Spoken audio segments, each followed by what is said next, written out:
Hello বন্ধুরা, আগের দিন যেখান থেকে ভিডিওটা শেষ করেছিলাম আজকে দেখো সেখান থেকেই ভিডিওটা নিয়ে চলে এসেছি। আগের দিন তোমাদের শেয়ার করেছিলাম আমি জগন্নাথ দেবের মন্দির দর্শন করেছিলাম আর তোমাদেরকে সেটা শেয়ারও করেছিলাম।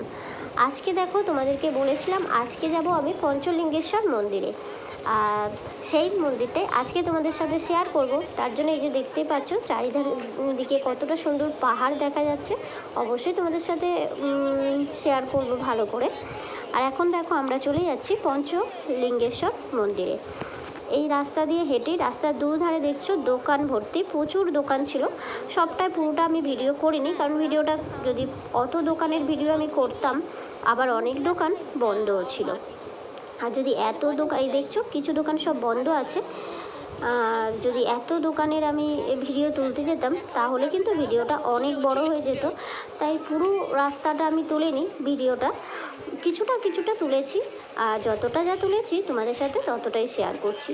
কিন্তু এখানে সব জিনিসেরই প্রচুর দাম, তো সেরকম কিছু আমরা কেনাকাটি করিনি, শুধুমাত্র পুজোর দেওয়ার জন্য পুজোর ডালাটাই কেনা হয়েছিল। এখান থেকে সেরকম কিছু আমরা কেনাকাটা করিনি। আর শুধু ছেলের জন্য একটা পেন কিনেছিল, কারণ আমার ছেলের সব সময় পেন খুব পছন্দ, মানে যেখানেই যায় ও কিছু কিনুক আর নাই কিনুক নিজের জন্য পেনটা কেনে। তাও পেনটা কিনেছিল, তাও ফেরার পথে, এখন না। আর এই যে দেখতে পাচ্ছ আমরা একদম হাঁটতে হাঁটতে, এটা কিন্তু খুবই কষ্টকর, মানে ওপরের দিকে আমরা উঠছি, রাস্তাটা কিন্তু ওপরের দিকে উঠছে পাহাড়ের দিকে। আর একদম দেখো গেটের সামনে চলেও এসেছি, এই হচ্ছে পঞ্চলিঙ্গেশ্বর মন্দিরের গেট। আর গেটের সামনে একজন বসে আছে, আমাদের 10 টাকা করে টিকিট নিয়েছিল। আসলে এখন যেখানেই যাচ্ছি দেখতে পাচ্ছি টাকা ছাড়া কিছুই না, মানে যে কোনো মন্দিরে আমরা ঘুরেছিলাম সব মন্দিরেই দেখেছি টাকা। যাই হোক, আমরা এখন সিঁড়িতে উঠে যাচ্ছি, আর এই সিঁড়িটা 300-র ওপরে সিঁড়ি আছে, 300 থেকে 350-র মধ্যে, আমি একদম সঠিক জানি না কতগুলো সিঁড়ি আছে। তবে কেউ বলছে 320টা, কেউ বলছে 339টা, আর আমি কিন্তু সিঁড়িগুলো অত গুনিও নি, তাই বলতে পারবো না। তাই সিঁড়ি বেয়ে আমরা এখন সবাই উঠছি। সবাই বলতে কিছু এখনও বাসের মধ্যেই আছে, টিফিন আরে খাচ্ছে। তা আমাদের একটু তাড়াতাড়ি হয়ে গেছিলো, আসলে মানে ছেলে বলছে একটু ঝর্ণার জলে স্নান করবে, তাই আমরা আগেই চলে এসেছিলাম। আর এখানে না বসারও, মানে বসে যেহেতু অনেকটাই সিঁড়ি, তাই বসে বিশ্রাম নেওয়ারও অনেক জায়গা আছে। কিছু সিঁড়ির পাশে বসে বিশ্রাম নেওয়া যাচ্ছে, বসে বিশ্রাম নিয়ে আমি একটু বসেছিলাম, কিন্তু আমার মা বলছে না বসতে হবে না, বসলে আরও বেশি কষ্ট হবে। তা আমার থেকে আমার মা তো খুব চটপটে উঠে গিয়েছিল, আমি তো একটু বসেই পড়েছিলাম। আবার হাঁটবো কষ্ট, তাও একটু বসো। আপনি বসবেন না, একটু বসে নিন।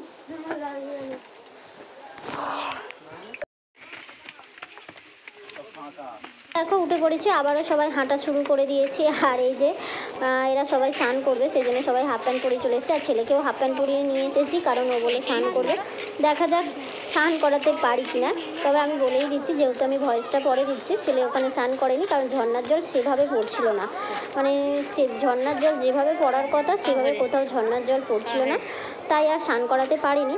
অল্প এক জায়গা থেকে পড়ছিল, তো সেটা স্নান করার মতো না। আর চলো এখন ওপরে উঠি, তোমাদেরকে সাথে নিয়ে তোমরা আমার সাথে থাকো আর ভিডিওটা দেখতে থাকো।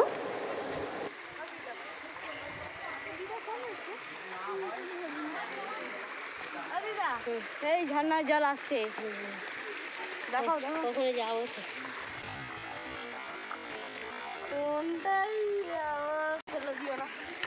তুই দেখেছ? ঠিক আছে বন্ধুরা, ওখানেই শুধু একটু ভালো করে ঝর্ণার জলটা দেখতে পেলাম, মানে ওভাবেই পড়ছিল, অত ওখানে তো গিয়ে স্নান করানো যায় না। তা অন্য কোথাও সেভাবে আর ঝর্ণার জলটা আমি দেখতে পেলাম না স্নান করানোর মতো, তাই স্নান আর করায়নি, মানে কেউই করেনি। আবার সব মানে যেখানে আমাদের রেস্টের জন্য বাসটা রাখা ছিল সেখানেই গিয়ে সবাই আবার স্নান করে নিয়েছিল। আর এখন আমরা দেখো ওপরে উঠেই এসেছি, তোমাদের আর পুরো সিঁড়ি ওঠাটা দেখালাম না, তাহলে তো ভিডিওটা বড় হয়ে যাবে অনেকটাই, সেই কারণে, কারণ অতগুলো সিঁড়ি বেয়ে ওঠা মানে খুবই কষ্টকর। আর এই যে দেখতে পাচ্ছ কত বড় লাইন দেখছো, তাও যাই হোক আমরা ওপরে উঠে গেছি, কিন্তু এখনও মন্দিরের ভিতরে প্রবেশ করতে পারিনি। আর মন্দিরের ভিতরে যেহেতু ক্যামেরা অ্যালাউ না, মানে নিয়ে যাওয়া যাবে না, তাই তোমাদের এখান থেকেই একটু দেখিয়ে দিচ্ছি। আর এটা হচ্ছে ঝর্ণার ভিতরে, মানে ঝর্ণার মধ্যে দিয়ে একটা শিবলিঙ্গ আছে ভিতরে, সেটাই হচ্ছে এই মন্দিরের প্রধান, সেটাই এই ভিতরেই দর্শন করার আর পুজো দেওয়ার। মানে ভিতরটাতে আছে, ঝর্ণার ভিতর দিয়ে মহাদেব আছে, মানে মহাদেবের শিবলিঙ্গটা আছে, সেটাই এখানে দেখার। আর প্রচুর লাইন পড়েছিল, প্রচুর, মানে অনেকটাই সময় লেগেছিল সত্যি কথা বলতে। মানে এত লাইন, এত ভিড় ঠেলে মানে পুজো দেওয়াটা অনেকটাই কষ্টকর হয়েছিল। তোমাদের আমি আরও দেখানোর চেষ্টা করেছিলাম যে দেখাবো, তা যাই হোক, ফোনটা তো নিয়ে যাওয়া যাবে না, তাই তোমাদের সাথে শেয়ার করতে পারি না। আর এখানে দেখো জুতোগুলো রেখে, আর এই যে দেখো সবাই লাইনে দিচ্ছে, কিন্তু আমি শেষ পর্যন্ত আমি যাইনি। আর এই লাইনে এত মানে লাইন আর এত ভিড়, আমি যাইনি। আমি চলে গেছিলাম বনদেবী একটা আছে এই মন্দিরের, এখানে আমরা পুজো দিয়েছিলাম, কিন্তু আমি আর ভিতরে যাইনি, কারণ এতটাই আমি যে ভিড়, সেই কারণে আমি আর যাইনি। এখানে ছোটো ছোটো মন্দির আছে, সেগুলোই দর্শন করে প্রণাম করে নিয়েছিলাম। নিচে অতটা লাইন ঠেলে আমি আর দেখতে যাইনি। এই যে এখানে আমরা পুজো দিয়ে নিয়েছিলাম, মানে আমি পুজো দিয়ে নিয়েছিলাম, আর অতটা নিচে আমি আর নামিনি। আমার মা মাসি গিয়ে পুজো দিয়ে এসেছিলো, কিন্তু আমি আর নামিনি। আর আমরা এখন যাব এই মানে পঞ্চলিঙ্গের মন্দির থেকে আরও ওপর দিকে, আরও ওপরে আছে বনদেবীর একটা মন্দির, মানে জঙ্গলের ভিতরে। এই পঞ্চলিঙ্গেশ্বর মন্দির পেরিয়ে, মানে এই মন্দির থেকে আরও ভিতরের দিকে আছে বনদেবীর একটা মন্দির, সেই মন্দিরটা দর্শন করতে এই যে আমরা বেরিয়ে পড়েছি, দেখতেই পাচ্ছ। আর সবাই আশেপাশে বলছিল এই জঙ্গলের ভিতরে নাকি জন্তুর আছে, তাই একটু ভয় ভয় লাগছিল, তাও সঙ্গে তো অনেক ছিল, তাই অতটাও ভয় লাগছিল না। তাও ভয় নিয়ে যেহেতু বার হয়েছি, দেখবো তো বটেই। বনদেবীকে তো দর্শন করার খুবই ইচ্ছা। তবে যাই হোক, চারপাশের জঙ্গলটা আমার খুবই ভালো লাগছিল। তোমাদের কেমন লাগছে অবশ্যই কিন্তু আমাকে কমেন্ট করো। আর আমার চ্যানেলে যদি আবার নতুন বন্ধু এসে থাকো, অবশ্যই কিন্তু আমার চ্যানেলটাকে সাবস্ক্রাইব করে সবসময়ের জন্য আমার বন্ধু হয়ে আমার পাশে থেকে যেও। আমিও তোমার পাশে সবসময়ের জন্য থাকবো। চলো এখন আমরা বনের ভিতরে যাচ্ছি, প্রচুর দূর। মানে এটা দেখো, এই যে মানে আমরা যে পঞ্চলিঙ্গেশ্বর মন্দির, ওর ভিতর দিয়েই এই জঙ্গলের ভিতরে আমাদের আসতে হয়েছিল। পঞ্চলিঙ্গেশ্বর মন্দির ফেলে আমাদের এই ভিতরে ঢুকতে হয়েছিল। দেখতে পেয়েছো, আবারও উঠছি আমরা পাহাড়ের দিকে, আরও উঁচুতে জঙ্গল পেরিয়ে। সেখানে আছে ছোট্ট একটা বনদেবীর মন্দির। মন্দিরটা তোমাদের দেখাবো, চলো। আর এই যে উঠছি দেখো, ছেলে তো বলছিল কোথায় মা কত দূর। তবে যাই হোক, আমার কিন্তু চারপাশটা খুবই ভালো লেগেছিল, এত সুন্দর লেগেছিল চারপাশটা। আর যেহেতু হাঁটছি তো ক্যামেরাটাকে হাতে নিয়ে, তাই একটু ক্যামেরাটা মানে খুবই নড়ছে, মানে ভালোই নড়ছে। মানে আমি অতটা তখন খেয়াল করিনি, এখন দেখছি বেশ ভালোই নড়ছে।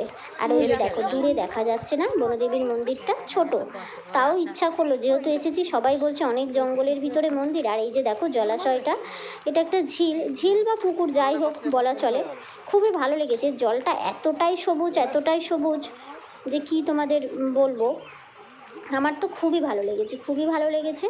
চলো এখন দর্শন করি তোমাদেরকে সাথে নিয়ে।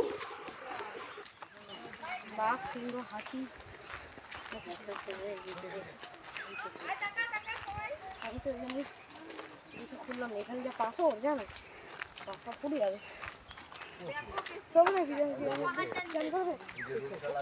নেই। দেখো মুনুকটা উঠেছে তো এই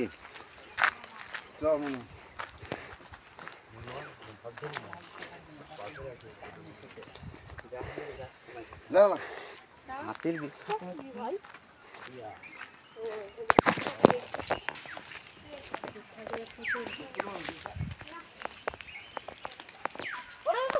এসে গেছি, দেখতেই পাচ্ছ ছোট্ট একটা একদম বনদেবীর মন্দির। এই যে ভিতরটা অতটা ভালো করে তোমাদের দেখাতে পারলাম না। আর এই যে এখানে এসে কিছুগুলো ফটো তুলে নিয়েছিলাম মা আর ছেলে মিলে। ছেলে তো আসতেই চাইছিল না, জোর করে তোলা ওকে নিয়ে। আমার তো চারপাশটা ভালো লেগেছিলো, তাই আমি তুলে নিয়েছিলাম। চলো এখন দর্শন তো হয়ে গিয়েছে, এখন নাবার পথে। আর এই যে জলটা দেখছো একদম সবুজ, কিন্তু একদম জলটা সবুজ। আর চলো এখন ফেরার পথে, চলো এই যে নেমে যাচ্ছি। আর আজকের মতো ভিডিওটা আমি এখানেই শেষ করব, মানে এই পঞ্চলিঙ্গেশ্বরের মন্দির দর্শন দেখিয়েই তোমাদের, আর বনদেবীর মন্দিরের দর্শন দেখিয়েই আজকের মতো ভিডিওটা আমি এখানেই শেষ করছি। আবার পরবর্তী কোন মন্দিরে যাচ্ছি না যাচ্ছি সেটা জানতে হলে তোমাদেরকে আমার সাথে থাকতে হবে। পরবর্তী কোন মন্দিরে যাচ্ছি মানে তোমাদের সাথেও শেয়ার করব। আর এই যে দেখো চারপাশের পাহাড়টাও একটু আবারও দর্শন করিয়ে নিলাম তোমাদের, মানে দেখিয়ে নিলাম। আমার তো খুবই ভালো লেগেছে। তোমাদের কেমন লেগেছে অবশ্যই কিন্তু সুন্দর দেখে আমাকে একটা কমেন্ট করো। চলো আজকের মতো ভিডিওটা এখানেই শেষ করলাম। আবারও আসবো নতুন একটা ভিডিওর সাথে তোমাদের কাছে। অবশ্যই তোমরা আমার সাথে থেকো নতুন মন্দির দেখার জন্য।